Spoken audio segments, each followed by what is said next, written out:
And empathy is not a crazy popular word when we want to be right?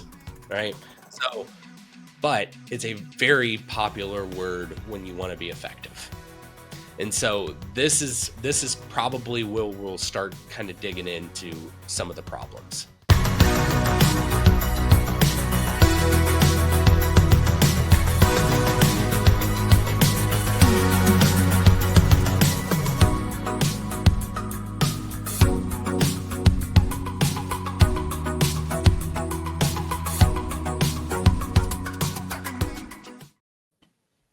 Well, hey everyone, welcome back to the Culture Base podcast. I'm Dustin, he's Blake. We are the Culture Base. Today we're going to get into understanding generational differences in the workforce. Now, I know today is April Fool's Day, but there's no fooling about the differences between the generations and the workforce. Am I right, Blake? Yeah, gotcha. No fooling. This is not the fool's episode today. You tell you what, you're a fool if you don't recognize it. Yep. That was weird. All right. I want to remind you before we get into today's podcast that the Culture Base, we're here to help leaders know what they're about, show where they're going, and develop a scalable team to get them there. If you're listening on an audio podcast platform, we're glad that you're here. We'd really appreciate a 5-star rating or review, whatever your platform allows. It helps get this content out even further to those like yourself who could benefit from it. If you're watching on YouTube, we're so glad that you're here. We'd love for you to hit the thumbs up, like, subscribe, ring the bell, all those things. On social media, you can follow us on Instagram, YouTube, LinkedIn at The Culture Base, BASE. You can go to theculturebase.com and learn more about us there, including getting a free 30-minute strategy session with us, the Culture Base. And while you're over there, head on over to the resources page because we have we have several free things for you, but one of the free things we have for you is the Scalability Playbook. This is our ebook. It is a proven methods for building high performance teams. You can pick that up at theculturebase.com/resources. You can also find best interview questions ever.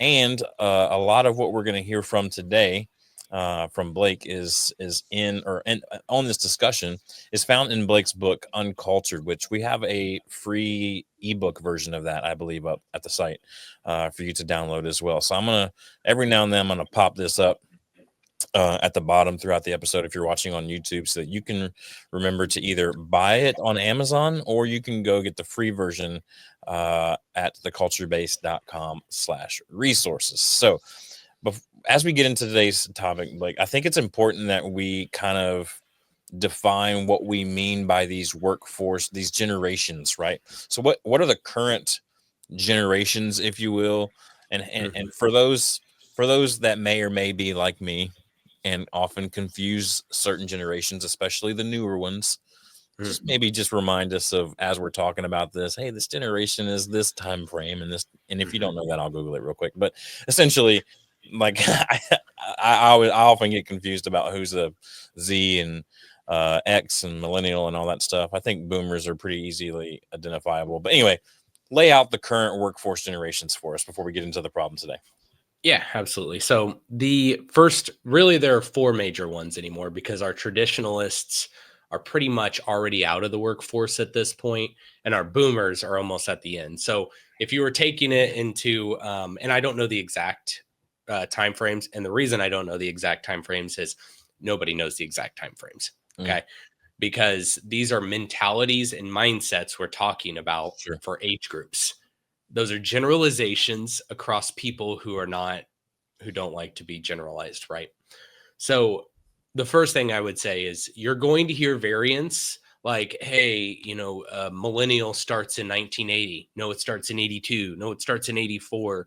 And you're going to get people who argue about that. Okay, you're majoring in the minor. Okay, these are more just mindsets here. So the 4 generations that are truly in the workforce are baby boomers. They're the oldest. They are in the next 7 years or so going to be stepping out. Then next we have the Gen Xers. Okay, these are your latchkey kids. These are probably, I want to say,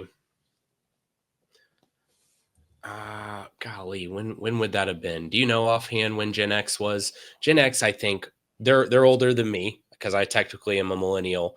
I want to say they were anywhere from 1980 and below for about 10 years is my guess. Gen Probably X is historically known as 65 to 80, 1965 to 1980. 1980. Perfect. Yeah, so there's 1965 born to 1980 born. Millennials are the next one. That's where I fall. It's 1980 to, I want to say 94, That sounds 95, or right. just goes up maybe a little bit more. And then after that are Gen Zers. Okay, so we're talking workforce here. Mid That's probably 90s on millennials. mid 90s all the way up to, I think they go into like the early 2000s. Yeah, that sounds right. Because I think my Okay, son, my son falls into Gen Z. So 2012 is what they say 2012. Yep. ish. Um, which after that, and the next workforce coming in that I really need to spend some more time on are the Gen Alphas. Okay, so these are actually I think Gen Zers are the digitals, but Gen Alphas are the ones coming after that I think are probably only about 3 to 5 years away. Okay, Mhm. so these are 2012 on up to wherever we are today. So they're probably good 5 to 7 years before we start seeing them in the workforce. And they're very different. Okay. So um, these are kind of your four key areas in my book that I dove into. And we'll talk about this here in a second more. Um, if we're talking about workforce, we really got to look at a few key areas that help us understand the difference between all of these different generations. And I focused, I think, on 6 areas. It was how they learn, how they view work. Okay. Because these are mindsets, right? There are experiences that have shaped these people. Okay. These generations have been shaped by experiences that they collectively have. So, how they learn, how they view work, how they believe growth in a company happens or should happen, how they define loyalty, that's a big one, how they communicate, and where they struggle and what has shaped them. Hmm. All of that is really important for the base level of empathy between generations. And empathy is not a crazy popular word when we want to be right, right? Mm. So, but it's a very popular word when you want to be effective. And so this is probably where we'll start kind of digging into some of the problems. Yeah, let's get into the problem.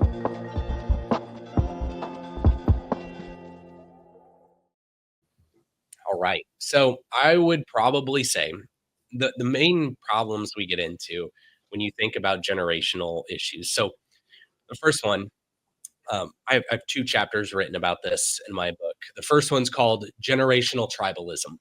Okay. Not a very fun word, but like think about where our world is today. Think about all the differences that like we actually celebrate our disdain for something else. Mm. It's actually pretty toxic, if you ask me.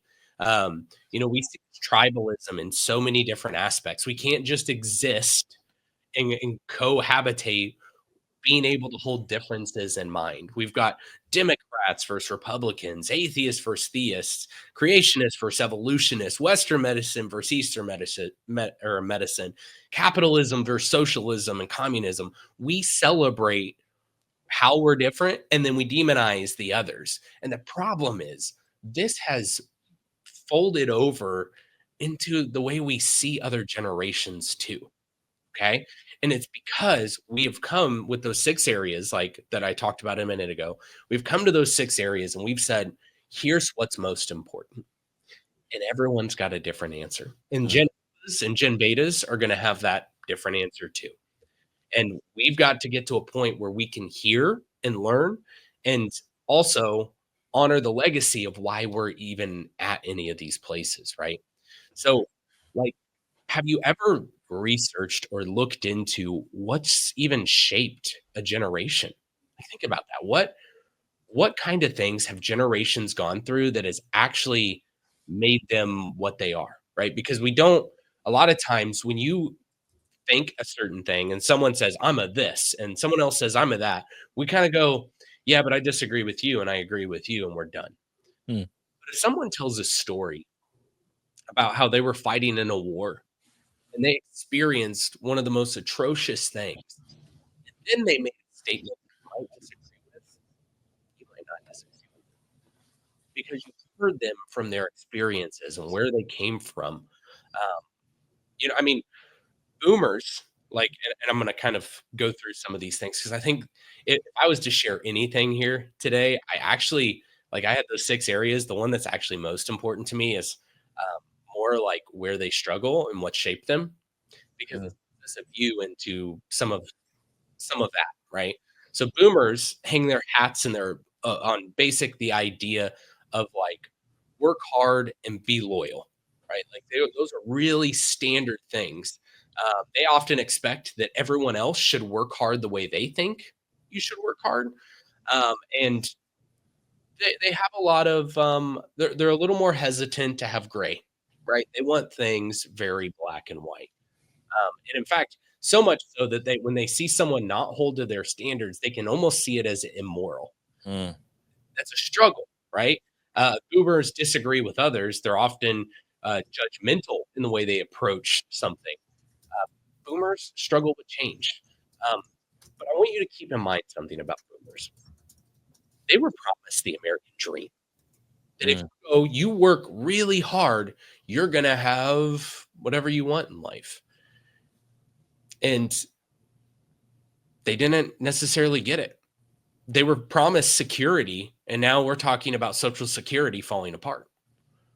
They've experienced some mind-altering times. Like Mm. they if anyone struggles with cognitive dissonance, like I know today millennials, Gen Zs, we're experiencing things changing at such a common pace, but you're missing out that so are baby boomers. They're getting all this experience at the same time. Like, but when they first were impressionable and were starting to experience stuff, like they experienced the Vietnam War, the civil rights movement, women's right movement, sexual reformation, space travel, moon landings. Like they were experiencing all this shit in the 60s. That's crazy. And now they're continuing to experience these things. So again, I want a big picture, but that's boomers. The ones that tell you your shorts are too low and your hair looks stupid. That's it, okay? And a lot of times we make snap judgments based off this without understanding they have gone through some shit. Their Mm. wars are different than the wars we would experience today. Yeah, for sure. So, and a lot of them had to serve in those kind of things. So that's, and I don't know if the draft was at that point. Don't fact check me on that. But essentially, there was loyalty and duty that you had to do that. Right. Genders, a little bit different. These are the first latchkey kids. Do you know what latchkey kid means, Dustin? I have a visual that's probably inappropriate about that. Then I'm going to go ahead and just say it instead. Okay. That's what I was like. Okay. It's more the parents, both. Like this was the first generation where divorce was at super high demand. And now both parents are going to the workforce. They were expected to work, but nobody's taking care of the kids. Yeah. And so this shorter generation in time frame wise, they would go to school and then they'd be by themselves for a long period of time. Yeah, I'm a latchkey as well. Yep. So like their parents were expected to work. They grew up having to take care of themselves at an early age. So this was basically the first daycare generation. They were seen as the first generation, and this is kind of a slap, but they were the first generation expected to not do as well financially as their parents. It's kind of weird. And maybe a good nod to being a good parent, by the way. Plug there. Be a good parent. All right. Millennials often lack yet really need structure. Okay. There's some overlap into the latchkey world as well here. But they seem needy because they are. All right. They seem like, oh, I need everything explained because we tend to need everything explained. Like think about even financial education. Who teaches financial education? Nobody. But we expected that all of a sudden we would go in, we would learn finance in school. Schools never taught us because they were like, we'll let the colleges teach. Colleges didn't teach because they didn't want you to know how much money you were losing. So like the financial education world did not happen, very similar to every other category for millennials. Now, this is not some sad, soppy thing in the background where Simple Plan starts playing, "Hey, Dad, look at me, think back and talk to me." Like, we're not going into like Look that at that. point, but there is a lot of that. That became way more prevalent from Gen Xers and late boomers who were not around to parent because they had an experience that wasn't really that necessary. Okay. Yeah. So now you've got these boomers who were promised something. They bitched about it. Okay. They were frustrated that they never got that American dream. They demonized work. They said this is a place to go and die. And then we wonder why all these millennials are like, I don't want to waste my life. Right. Mm-hmm. But millennials are the kids of most likely boomers. Yeah. Right. A lot of them are boomers or late Xers or early Xers. Okay. So anyway, millennials are taking longer to grow up. The term extended adolescence has become a pretty popular phrase when you're describing this generation. So a lot of times our old coming to age back in boomer time was 17 for women and 19 for guys. Now it's like 30 for men and like 28 for women. So it is drastically jumped because we haven't experienced the parenting aspect. This is just another little plug to think about, and you don't have to agree with me. But this is why when people are like, I don't want to have to be their freaking parent in the workplace, you probably should, because you're going to gain a ton of loyalty by that. I mean, Mhm. I've got probably 80% Gen Zs and millennials, and I have a 4% turnover rate because I invest as if a parent would teach and grow and help. And that's, you want to say millennials aren't loyal. I'm just saying, if you invest and you don't have to go pat the little bit of dribble off the side of their mouth, but hey, have you thought about this? Have you challenged this? Have you looked into this? Those kind of things go a really far way. A lot of things that shaped millennials. School shootings became a really big thing, or at least very heavily publicized thing, right? During millennials, the 9/11 terrorist attack, child focused parenting, right? Like we started almost getting um, over parenting or under parenting happening, right? Like Helicoptering. Yeah. helicopter parenting was definitely a thing. The internet happened, the housing market recession happened, social media started happening. This generation can't remember a time without the internet. Okay, they can't remember a time, but the other generations can, which is kind of like, think about that. They remember, and now we're even getting into AI and it's getting crazy. Um, they were also, millennials have also had a growing divorce rate. And so, or they don't have parents that live in the same household. Okay. Doesn't seem like a big deal. I personally do think it's a big deal. Okay. Gen Zers, their struggles tend to be pretty evident. But the good thing is, I believe Gen Zers are pretty self aware. I think they know their struggles. They're very susceptible to stress and depression. It's not too surprising because they're the first all digital generation. They've experienced this digital world for a long time and never have experienced not a digital world.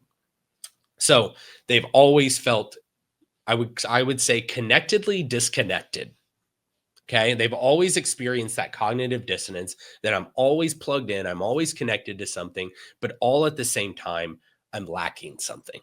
Right. And so, and a lot of us, if we talked about social media and dove into that, we'd have some pretty good conversations come out of that. The thing about Gen Zers that I love, and it's weird, okay? And these are kids usually of Gen Xers, so I love like seeing how the parents kind of shaped some of the Gens or like the Zers here, because Gen Xers are actually pretty entrepreneurial. They're very like, when they think about their work, they're like, um, any growth that I have, what's important to me is about um my resume, right? Or my workforce tools or my, so they had that mindset and they've taught their kids that, which are Gen Zers, they've taught their kids that hard skills are really important. Gen Zers are hard skill fiends. They dig into things, like they'll be like, hey, have you ever seen this idea? And then they pull something out and you're like, my gosh, you just coded that entire website and you're 14 years old. That's unreal. Like, so cool. They're the worst at soft skills. Then you're like, hey, can you show up on time so you can produce this hard skill? And then it's like, they're like, man, I don't know what you mean. Like, what do you mean by that? Like, show up on time. And then they're like, I need more money. And you're like, you make 10x what I made at your age. What do you mean you need more money? And like, oh, you don't know how to manage your money. I'm your expenses fix. Okay. So their soft skills are really challenging for the hard skills. Okay. Yeah. But they're really good. In fact, and I don't know if this statistic is still true today, but 2 years ago, Gen Zers, 13% of them were already self-employed business owners. 13%. Okay, that's a ridiculous number. And you can be like, yeah, but they're like just selling foot pictures and stuff. And my only like response there is, but they're millionaires. Like, they're coming up with ideas to do this. So yeah, I get what you're saying, and you can call it a business or not a business, but they are self-funding their future here. So just maybe keep that in mind. So have I hit I'm sorry. You I lost broke me. that. You got me on the foot pictures. But here's something, and maybe I don't know. I'll let you. Do you have anything to say before we kind of like get into some solutions and just some thoughts? And I don't even know that they're solutions as things I want people to understand. Yeah, for sure. I mean, I just think for people that are struggling to understand how this is important in their workplace, I think there's a good analogy when you think about an orchestra and how there are all these different instruments inside of it, and even within the same instrument, right? So let's just narrow down into, let's say, the cello in an orchestra. There's a first chair, a second chair, a third chair. Even in that small sector of the giant orchestra, there are still differentiators there. But here's the thing, they're all still playing the same music. Mm. And so imagine Mm. if your first, second, and third cello were all playing different songs. Mm. That's not an orchestra I want to go see. Nah. That's chaos. Mm. So the reason this is important is because your organization is entirely made up of different instruments. Yeah. These people. That's right. And you're in the people business, whether you like it or not, as a leader. So if you want to create clarity and growth and structure in your organization, you have to get the different instruments to play the same music, and understanding how they read music. That's going to get you there quicker. So, man, whew. Dang, dude, that's good. All right, let's get into the solution then.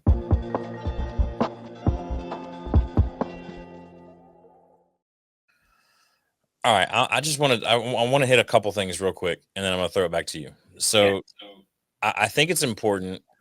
We spent the vast majority of this episode, and we're going to go through the solution here pretty quickly. We spent the vast majority of this episode talking about the differences and just bringing you to awareness. Mm-hmm. Here's a free hack for you. Just show this podcast episode at your next staff meeting. And if that's happening right now and you're in this staff meeting because your leader cares enough about it, good for your leader and good for your organization that you guys are watching this, because it's important. It's not just fluff. If you truly want to scale together and grow together, you have to work together. That's part of it. And the differences between each generation is no different than personalities. Leaders and organizations right now, they love to bring in these personality experts and talk about, you're an Enneagram this, and look, I'm an Enneagram theme. I love the Enneagram, right? Enneagram this, or you're a work type this, or you process problems this way, or you're an SD, or you're a DY, or whatever the abbreviations are, right? Like, we love to do that because we're like, no, we just need to communicate the same way. If everybody can understand each other, that's great, 100%. But let's take a step back further and understand that there's generational differences just like there are personality differences. Mm. Yeah. And one thing I want to add here, I do think you need to have flexible work models. Mm-hmm.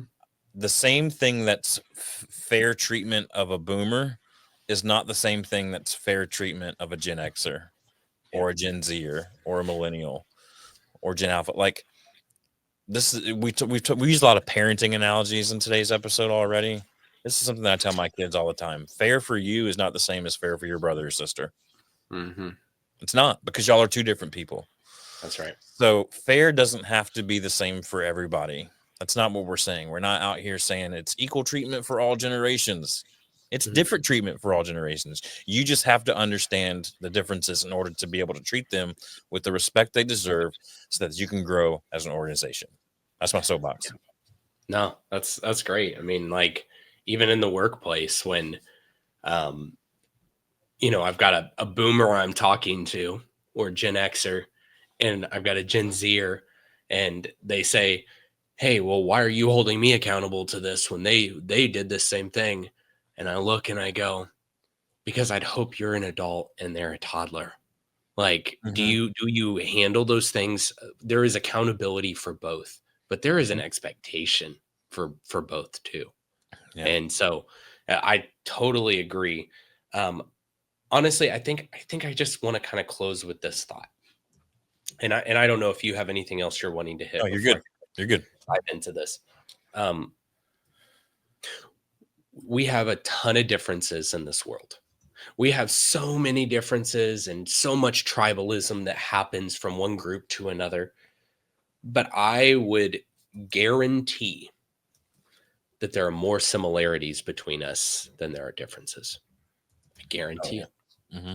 There are, in fact, our differences, I really believe we treat our differences like they're a 90% difference and a 10% similarity.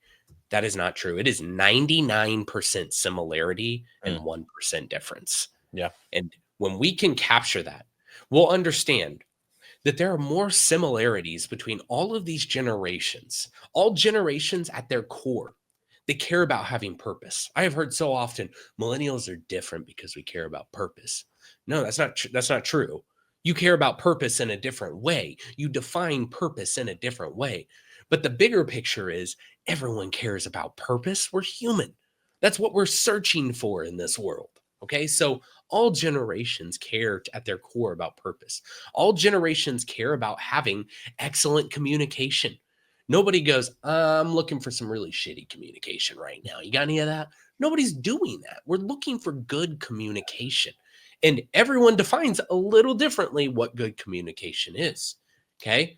But there is a kindness from one generation to the next to say, I see you value communication in this way. And instead of doing it my way, I think I'm going to show love here, show caring as a team. I'm going to communicate in your way to help the communication. Because guess what? We all care about having good communication. All generations care about being heard and valued. They care about their ideas. They care about their ideas being valued.